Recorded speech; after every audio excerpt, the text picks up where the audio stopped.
Market Mantra. Market Mantra. Market Mantra. Market Mantra. Market Mantra.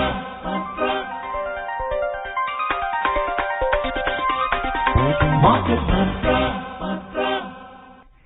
Good evening and welcome to another edition of Market Mantra, in which we give you a complete update on the economic news of the day. And today being Saturday, we'll also be taking calls from you, our listeners, on any queries that you may have on business, economic and stock market matters. But do remember that we do not address stock or company-specific queries. You can call us on 2331-4444, 2371-7106, and 2371-7117.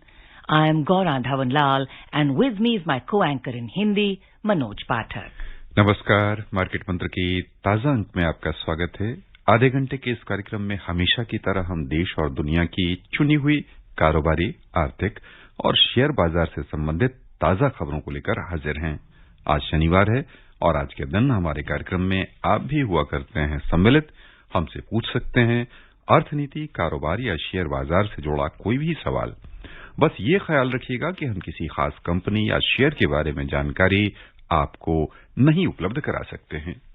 हमसे सवाल पूछने के लिए dial कीजिए 2331-4444, 2371-7106 या फिर 2371-7117। हमारे साथ खबरों पर ऑनलाइन चर्चा के लिए आज आमंत्रित हैं कृषि क्षेत्र के जाने माने विशेषज्ञ और रूरल वॉइस के एडिटर हरवीर सिंह। हरवीर जी नमस्कार, कार्यक्रम में आपका स्वागत है। नमस्कार, धन्यवाद।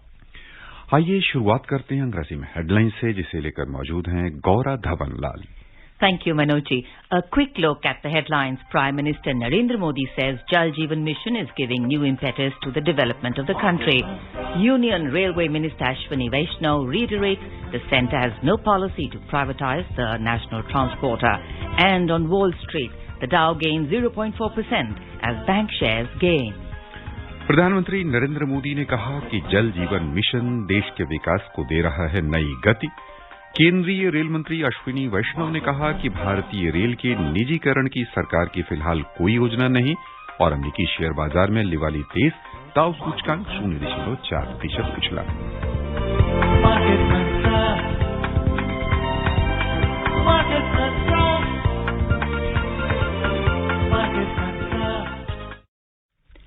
Prime Minister Narendra Modi has said that the Jal Jeevan Mission is giving new impetus to the development of the country.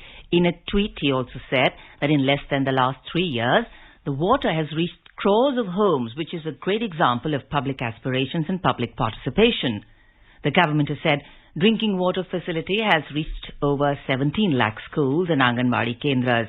Since the launch of the Jal Jeevan Mission, tap water connections have been provided to over 9 crore 40 lakh households. हमारे साथ कई श्रोता phone line पर जुड़ चुके हैं। हम सबसे पहले आमंत्रित करना चाहेंगे दिल्ली से एसएल गुप्ता को। गुप्ता जी स्वागत है आपका, सवाल पूछिए। गुप्ता जी आप हमारे साथ जुड़ चुके हैं, अपना सवाल पूछें। लगता है संपर्क का यानी धैर्य नहीं रख पाए। हम आग्रह करेंगे अपने सभी श्रोताओं से कि जब कभी सवाल पूछें तो थोड़ा सा धीरज बना के रखिए। बहरहाल दिल्ली से ही हम आमंत्रित करना चाहेंगे भारत भूषण जी को। भारत जी स्वागत आपका, सवाल पूछें। जी नमस्कार सर। नमस्ते। हेलो जी आप जुड़ चुके हैं भारत जी, सवाल पूछिए। जी सभी को सब नमस्कार है मेरा। जी नमस्ते। सर सबसे मेरा ये प्रश्न है कि जो पावर सेक्टर है, थर्मल पावर, हाइड्रो पावर और रिन्यूएबल एनर्जी, तो आने वाले कुछ वर्षों में इन तीनों में से किसकी मांग ज्यादा रहने वाली है, किसका उत्पादन ज्यादा होना, किसकी हमारी निर्भरता ज्यादा रहेगी ऊर्जा में? धन्यवाद। श्रोताओं आज हमारे साथ ऑनलाइन चर्चा के लिए फोन पर आमंत्रित हैं हरवीर सिंह जी। हरवीर जी इनके सवाल का जवाब। देखिए जो ट्रेंड है और जिस तरफ लोग जा रहे हैं, क्योंकि क्लाइमेट का जो है उसको लेकर के सबका कंसर्न है और ज्यादा फोकस क्लीन एनर्जी रिसोर्सेज की तरफ जा रहा है। फॉसिल फ्यूल के ऊपर निर्भरता कम करने की कोशिश हो रही है हालांकि बहुत आसान नहीं है और बहुत जल्दी ये संभव नहीं होगा, लेकिन जिस तरीके से जो सोलर एनर्जी है या विंड एनर्जी है या जो क्लीन एनर्जी के दूसरे सोर्सेज हैं, जिसमें न्यूक्लियर एनर्जी भी है, उस तरफ रुझान बहुत तेजी से जा रहा है। हम इलेक्ट्रिक वाहनों की बात करें और जो दूसरे सोर्स है, अल्टरनेट सोर्स जिन्हें हम रिन्यूएबल एनर्जी या न्यू एनर्जी सोर्सेज कहते हैं, वहां पर ज्यादा फोकस है और इन्वेस्टमेंट भी आ रहा है, क्योंकि जितना क्लाइमेट को जो नुकसान हुआ है उसकी भरपाई के लिए और ज्यादा नुकसान ना हो उसको रोकने के लिए लगातार जो अंतर्राष्ट्रीय स्तर पर भी प्रयास जारी है और जो फॉसिल फ्यूल के ऊपर जिससे कि हमारा बहुत सारी डिपेंडेंसी है इम्पोर्ट के ऊपर, पेट्रो प्रोडक्ट्स में क्रूड का हम ज्यादा इम्पोर्ट करते हैं, तो भारत जैसे देश भी सोच रहे हैं कि जो हमारे पास जो दूसरे रिसोर्सेज हैं एनर्जी के, उस पर फोकस पड़ा है। जैसे एथेनॉल का हम लोग ब्लेंडिंग का भी हम लोगों का बहुत ही महत्वाकांक्षी कार्यक्रम है कि उससे हम भरपाई करें, क्योंकि वो भी एक तरीके का क्लीन फ्यूल है। तो ये जो अल्टरनेट रिसोर्स जो एनर्जी के हैं वहां पर फोकस लगातार बढ़ता है। आइए चलें गाजियाबाद से फोन लाइन पर हैं गौरव जी, स्वागत आपका, सवाल पूछिए। नमस्ते अरविंद जी। मेरा सवाल है सर, ये जो अभी फर्टिलाइजर की प्रॉब्लम होने वाली है, क्योंकि ये जो यूक्रेन रशिया युद्ध के वजह चलते हमारे सप्लाई बंद होने वाले, क्या एक अच्छी अपॉर्चुनिटी है जिसमें हम लोग अपने किसानों को गोबर आधारित मतलब ऑर्गेनिक गेहूं और चावल उगाने के लिए प्रोत्साहित करें, जिससे थोड़ी सी डिमांड कम हो, उसकी डिमांड फर्टिलाइजर की कम होगी, उनकी लागत कम होगी, फर्टिलाइजर की जो लागत आती है वो कम होगी और थोड़ा सा इनको रेट भी ज्यादा मिलता है। मैंने सुना है 50 रुपए किलो बिकता है नॉर्मल गेहूं। क्या एमएसपी के अंतर्गत ऑर्गेनिक गेहूं और ऑर्गेनिक चावल की खरीद की कोई प्रावधान है क्या? ये अपन एक इस संकट को एक अच्छी अपॉर्चुनिटी के तौर पे यूज किया जा सकता है, ऐसा कुछ सरकार का विचार है या आपका क्या इसके बारे में सोचना है? Thank you. देखिए, दो चीजें हमारे सामने आई हैं जो अभी करंट क्राइसिस है, रूस और यूक्रेन के वॉर के चलते। एक तो दुनिया भर में कमोडिटी के दाम बहुत ज्यादा बढ़े और जो फूड प्रोडक्ट्स हैं, जो खाने के उत्पाद, उनके दाम भी बहुत तेजी से बढ़े। यहाँ हम कुछ जगह एडवांटेज में है, जैसे हमारा जो गेहूं है, चावल है और चीनी है, इनका निर्यात रिकॉर्ड स्तर पर जा रहा है। चीनी भी शायद हम लोग 90 लाख टन तक एक्सपोर्ट करेंगे। गेहूं ऑलरेडी जो इंफॉर्मेशन आ रही है कि हमने पिछली बार 70 लाख टन किया था और अभी हमारे पास ऑलरेडी 35 से 40 लाख टन के जो कॉन्ट्रैक्ट्स हैं वो होने वाले हैं या हो गए हैं अगले 3-4 महीने के लिए। राइस का एक्सपोर्ट भी अच्छा है, ये तो हमारे लिए एडवांटेज। डिसएडवांटेज की हम बात करें कि क्योंकि जो फर्टिलाइजर है वो हमारी लगभग डिपेंडेंसी इंपोर्ट के ऊपर है, तो रॉ मटेरियल के रूप में हो या फिनिश प्रोडक्ट के रूप में हो। नाइट्रोजन उर्वरक जो है वो हम लोग उसके लिए गैस का इंपोर्ट करते हैं, क्योंकि मेजोरिटी जो उसमें इनपुट है वो गैस है और गैस के दाम दुनिया भर में बढ़ रहे हैं। इसके अलावा जो गैर यूरिया उर्वरक है, जिसमें डीएपी है, एमओपी है और दूसरे कॉम्प्लेक्स फर्टिलाइजर हैं, उनके दाम बहुत तेजी से बढ़े हैं और अभी मतलब रिकॉर्ड स्तर पर जा रहे हैं। तो हमारे लिए इम्पोर्ट बहुत महंगा हो गया है। इसके चलते जाहिर सी बात है कि लागत भी बढ़ रही है और मैनेज करना भी एक चैलेंज हो गया है कि किस तरीके से अवेलेबल कराएं। तो ऐसे में हमें जो शॉर्ट टर्म, मीडियम टर्म और लॉन्ग टर्म 3 तरह की स्ट्रेटजी के ऊपर काम करना पड़ेगा। एक तो हमें अभी शॉर्ट टर्म में तो देखना है कि जो रशिया और बेलारूस से जो इम्पोर्ट का पोटेंशियल खत्म हुआ है उसको हम सब्स्टिट्यूट कहाँ से लें, उसके लिए कोशिश भी हो रही है। जैसे कनाडा है, जॉर्डन है, इजराइल है, वहां से कुछ कॉन्ट्रैक्ट्स हुए हैं जिससे कि सप्लाई को बरकरार रखा जा सके। साथ में ये भी है कि तमाम सारी कंपनियां बायो फर्टिलाइजर बनाती है और डीएपी है वो रॉक फॉस्फेट जमीन में रह जाता है। तो अगर एक फसल में हम नहीं भी डालेंगे तो काम चल सकता है, क्योंकि बायो फर्टिलाइजर के जो एजेंट्स हैं वो उसको एक्टिवेट कर देते हैं, तो वो पहले से जमीन में है, उसका फायदा हो जाता है।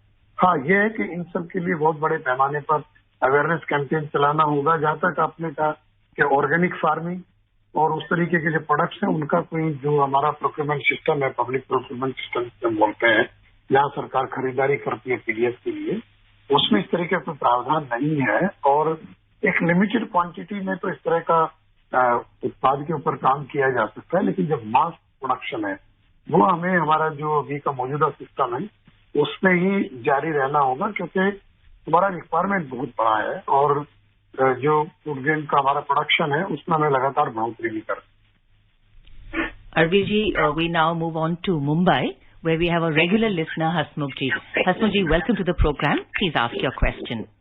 Yeah, नमस्कार। मंत्रा, मेरा प्रश्न अरविंद जी से ये है कि आरबीआई ने जो बटन था वो तो दबा दिया, लिक्विडिटी सब करने की भी बात कही थी, तो आम निवेशक के लिए आपके पास में क्या एडवाइस रहेगी अब यहाँ से? Thank you. देखिए, आरबीआई ने किया है उसमें थोड़ा अभी भी प्रिकॉशनरी अप्रोच है। सीधे नहीं कहा, ये जरूर कहा है कि लिक्विडिटी को हमें कम करना है, लेकिन इंटरेस्ट रेट के ऊपर सीधे कोई चेंज नहीं किया। लेकिन उससे धारणा बन रही है कि डिपॉजिट के रेट ऊपर की तरफ जाएंगे, क्योंकि जो इन्फ्लेशनरी प्रेशर है और इन्फ्लेशन का जो खुद एडमिट किया है कि इन्फ्लेशन का जो टारगेट आरबीआई ने जो रखा है, जो अभी उनका है कि कहाँ तक जा सकता है, वो ऊपर गया है। हमारा जो ग्रोथ का जो प्रोस्पेक्ट्स है वो भी थोड़ा वीक हुआ है, और इस सब के पीछे तमाम सारी जो जियो पोलिटिकल डेवलपमेंट्स हैं और प्राइस है क्रूड का और बाकी चीजें, उसका इम्पैक्ट आ रहा है। तो जाहिर सी बात है कि लिक्विडिटी तक होगा तो कहीं ना कहीं जो डिपॉजिट्स हैं उनके ऊपर इंटरेस्ट रेट बेहतर होगा। तो ऐसे में जो थोड़ा सा कंजर्वेटिव जो इन्वेस्टर हैं, उस तरीके का समझने वाले जो ज्यादा सिक्योरिटी और सेफ इन्वेस्टमेंट की तरफ जाते हैं, तो वो डिपॉजिट की तरफ जाएंगे। उसमें यह है कि जो मार्केट में जो फ्लो है उसके ऊपर इम्पैक्ट आए।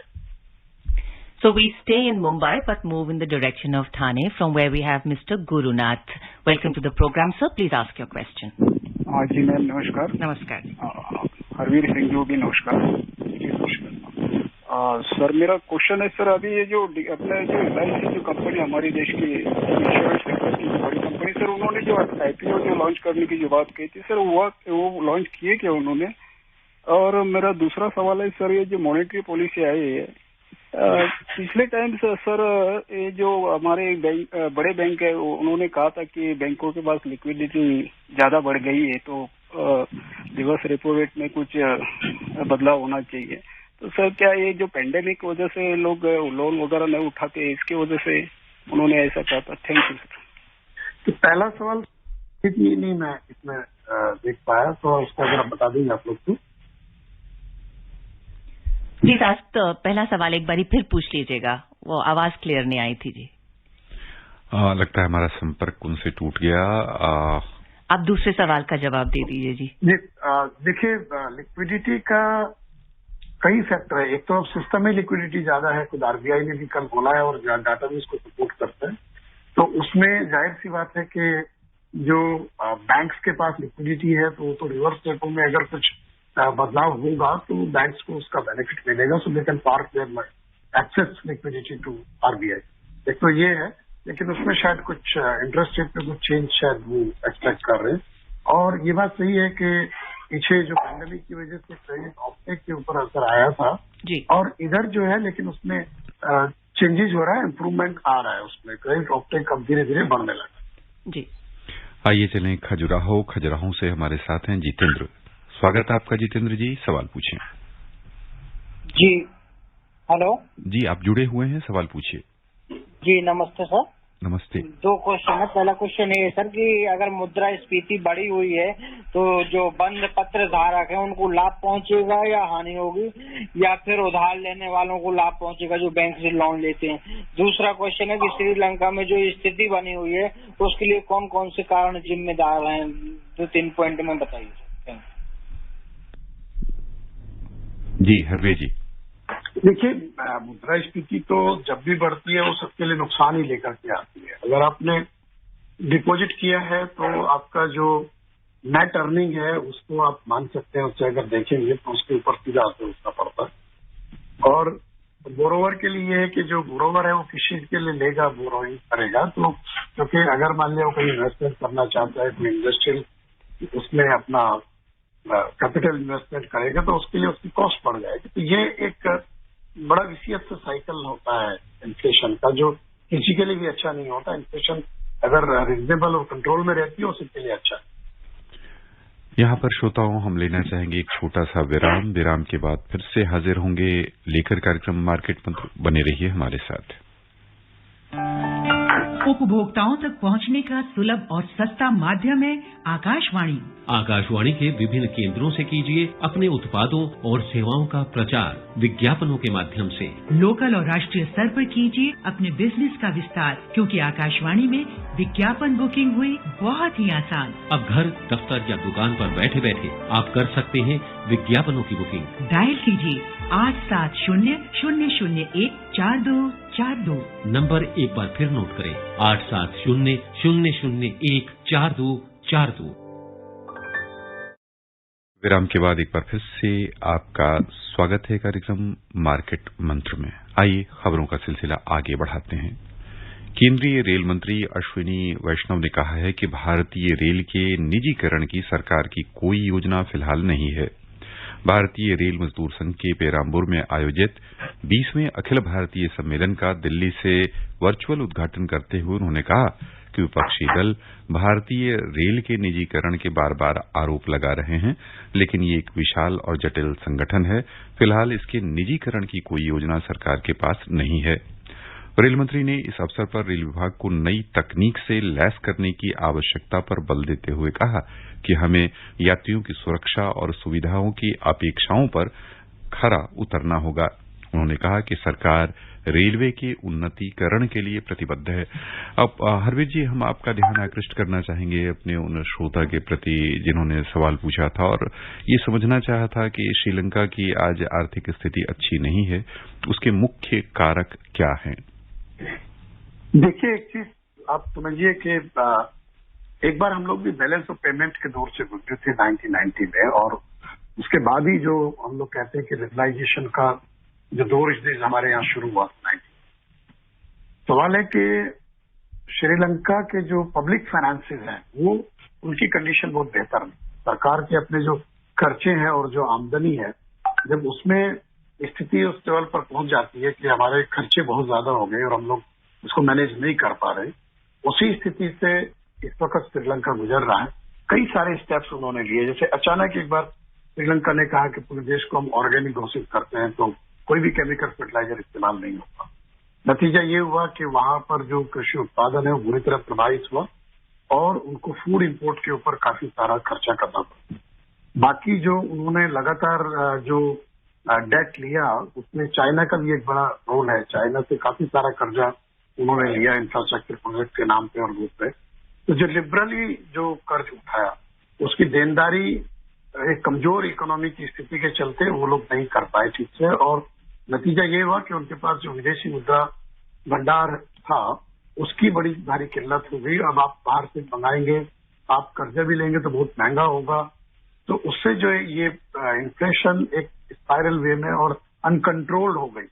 तो उससे आपके इंपोर्ट एनर्जी आप नहीं इंपोर्ट कर पाए, डीजल पेट्रोल हमने काफी मदद किया, इंडिया ने उनको भेजा, तो ये फूड इंपोर्ट्स की इश्यू हो गया। तो ये सारी चीजें एक तरीके से जब सरकार बेहतर से अपने फाइनेंस मैनेज नहीं करती तो इस तरह के संकट से गुजरना पड़ता है, जिसका सामना आज श्रीलंका कर। आइए चलें जयपुर। जयपुर से हमारे साथ हैं जितेंद्र। जितेंद्र जी, स्वागत आपका, सवाल पूछिए। हाँ सर, जब ये एक कंपनी आई थी जिस फूड वाली कंपनी जिसको परचेज कर लिया गया था, उसका एसपीओ आया था जो कल परसों उसका मार्केट में भाव भी खुला हुआ है, तो ये आईपीओ के रूप में क्यों नहीं आया, या एसपीओ के रूप में क्यों आया है?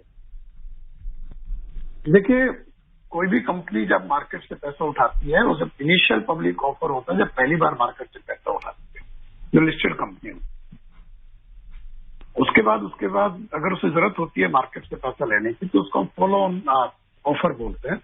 तो ये एफपीओ उसी को फॉलो ऑन पब्लिक ऑफर जो होता है उसकी टर्मिनोलॉजी है ये, कि वो फिर से एक अपनी जो इक्विटी है एक हिस्सा उसको बेचते हैं, मार्केट से पैसा उठाते हैं।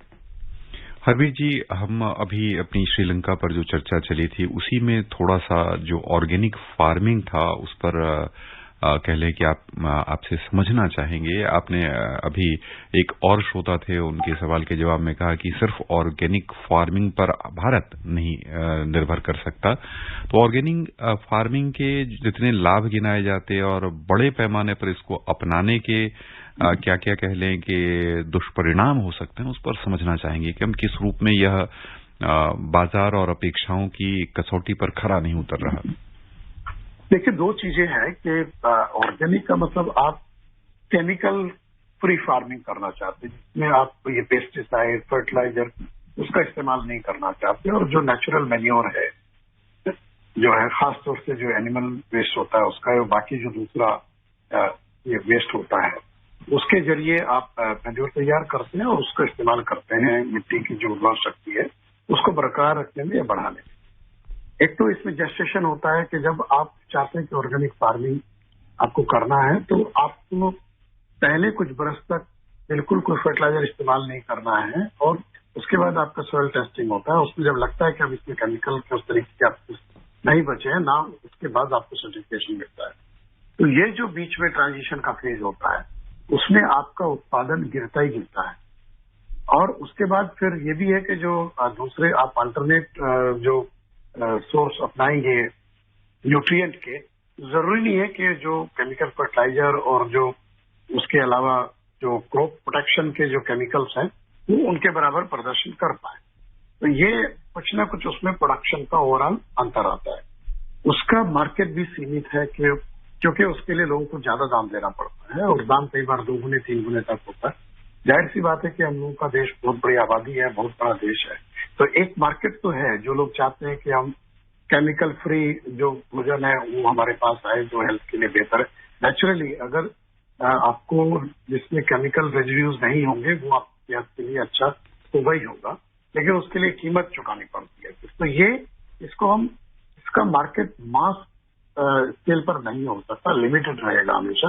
प्लस ये जो बीच का जो गैप है ये, तो इसको लेकर के एक मसला रहता है। दूसरे, अभी भी जो है दुनिया भर में कहीं भी अगर इस तरीके के रिसर्च सामने नहीं आ रही कि जो ऑर्गेनिक प्रोड्यूस है और नॉन ऑर्गेनिक जो जिसको हम कहें कि जो ऑर्गेनिक नहीं है, बिकॉज कोई भी फूड है वो तो नेचुरली है एक तरह से, लेकिन केमिकल फ्री है, तो उसमें दोनों में कितना अंतर है उनकी पौष्टिकता में। प्लस जो इनको अलाउ किया जाता है, कोई भी फर्टिलाइजर हो या केमिकल हो, उसका प्रॉपर टेस्ट होता है, डाटा के ऊपर काम होता है, और उसमें ये होता है कि जो क्रॉप रेजिड्यू उसमें अगर कहीं भी उसमें ये केमिकल रेजिड्यू होता है तो उसका लेवल जो होता है बहुत नीचे होता है, पार्ट पर मिलियन इस तरीके से होता है, और जो सेफ लेवल होता है उससे बहुत नीचे रखा जाता है उसको, जहां तक परमिट लेवल उसका होता है। तो ऐसा नहीं है कि वो बिल्कुल आपके लिए नुकसानदेह होता है।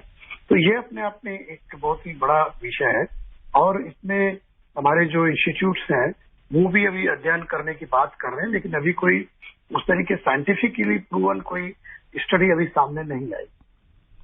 Joining us from Mumbai is Shri R.K. Suri. So please ask your question. Hello जी, आप जुड़ चुके हैं सूरी साहब, सवाल पूछिए। हाँ जी, इंडिया का total export merchandise plus services कितना है, और रिमिटेंसेस कितना है, और इंपोर्ट कितना है? ये टोटल हम सरप्लस है या माइनस में है? देखिए, एक्सपोर्ट हमारा $417 बिलियन तक पहुंचा है इस बार, और सर्विस एक्सपोर्ट इसके अलग है। बाकी आप कह रहे हैं कि कितना हमारा, जाहिर सी बात है उसमें हमारा ये है ट्रेड डेफिसिट है अच्छा खासा। बाकी जो आंकड़े आप कह रहे हैं उनको, उसके लिए आपको थोड़ा स्टैटिस्टिक्स के लिए कंसर्न डिपार्टमेंट में जाना पड़ेगा, because it is not readily on hand available such detail statistics. Harviji, we are talking of imports and exports, and earlier we spoke of, how there is the Ukraine crisis, oil prices are going up. Now, in terms of India, orthodox tea markets, Sri Lanka had overtaken us. Do you think this is an opportunity for the Indian orthodox tea market to, in fact, regain lost ground? That is one.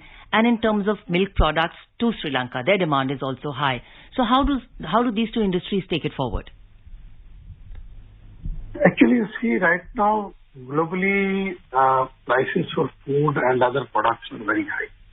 And there is opportunity. We are producing reasonable quantity of that. But in case of the export market, if you see, particularly Sri Lanka market is giving us export opportunity for garment sector. Okay. If they fail to export timely, because we are also good garment exporter, and the demand is very good, so we can get the demand up to some extent, but still Sri Lanka is exporting. And it is not just a very easy thing just to get, if someone is going out of the market, then we will capture the demand.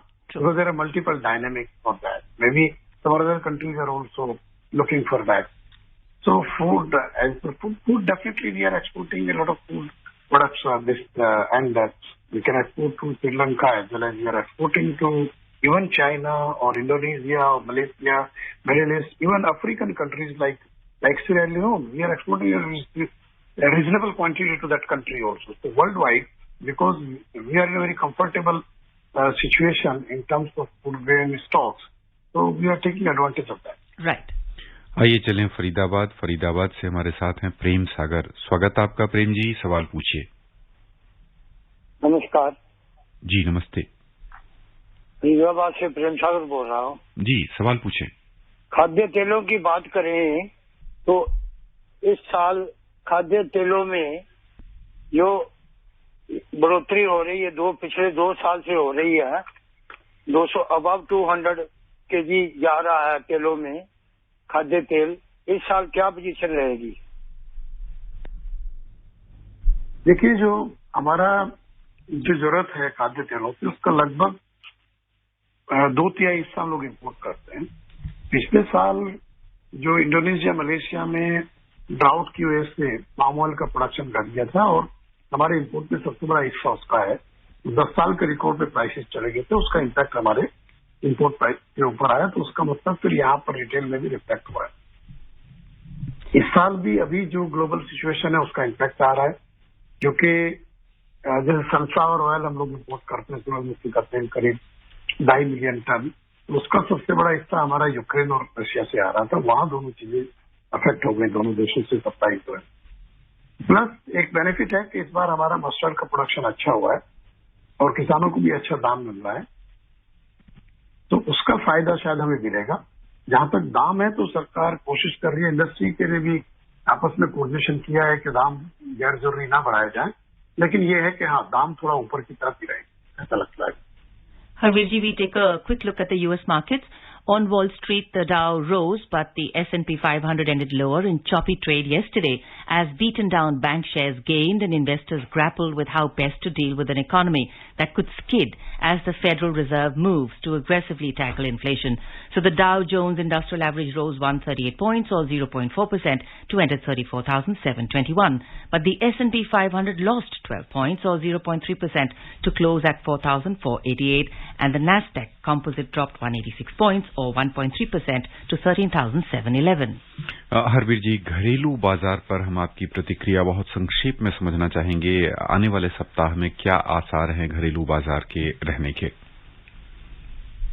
देखिए, एक तो अगले हफ्ते में market तो वैसे ही 2 दिन तो छुट्टी रहेगी मार्केट में, ये एक फैक्टर है। दूसरा ये है कि पीछे मंडे तक मार्केट ठीक था, उसके बाद वॉलेटिलिटी आई और मार्केट नीचे गया, लेकिन फ्राइडे को फिर मार्केट ने कंसोलिडेट किया। तो ऐसा लगता है कि मार्केट थोड़ा स्टेबल फेज में ही जाएगा और जो जियो पॉलिटिकल सिनेरियो है वो झोंका जो बना हुआ है उसमें बहुत बड़ा बदलाव अगले एक आध सप्ताह में तो नहीं लगता देखने को, तो उसको मार्केट एक्सेप्ट कर सकता। जी, बस यहीं पर श्रोताओं की ओर से हरवीर जी हम आपको बहुत बहुत धन्यवाद देना चाहेंगे। Thank you, Harveer ji. And now, before we close, a reminder of the headlines. Prime Minister Narendra Modi says Jal Jeevan Mission is giving new impetus to the development of the country. Union Railway Minister Ashwini Vaishnav reiterates the centre has no policy to privatize the national transporter. And on Wall Street, the Dow gains 0.4% as bank shares gain. And that's it in this edition of Market Mantra. Namaskar. Market Mantra.